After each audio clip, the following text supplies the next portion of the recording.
Kelompok Houthi di Yaman mengancam akan memberlakukan blokade laut terhadap pelabuhan Haifa, Israel. Hal itu diklaim sebagai balasan atas serangan militer Israel ke penjuru Gaza. Dilaporkan pelabuhan Haifa masuk dalam daftar target serangan. Bahkan Houthi memberikan peringatan keras kepada perusahaan pelayaran internasional. Pernyataan itu disampaikan juru bicara militer Houthi Yahya Saree pada Senin 19 Mei 2025. Menurutnya serangan Houthi akan berhenti jika agresi Israel dihentikan dan blokade Gaza dicabut. Pernyataan ini muncul seusai Perdana Menteri Israel Benjamin Netanyahu mengumumkan rencana relokasi seluruh wilayah Gaza. Sebagai informasi, kelompok Houthi yang didukung Iran aktif melancarkan serangan rudal dan drone ke wilayah Israel. Meskipun sempat ada gencatan senjata, serangan kembali dilanjutkan dengan menargetkan lokasi vital Zionis.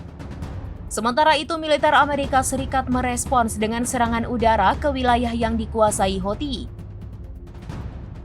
Lantas Houthi tetap melanjutkan serangan terhadap pasukan Zionis sebagai solidaritas kepada rakyat Palestina.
Download Tribun X sekarang, menghadirkan lokal menjadi Indonesia.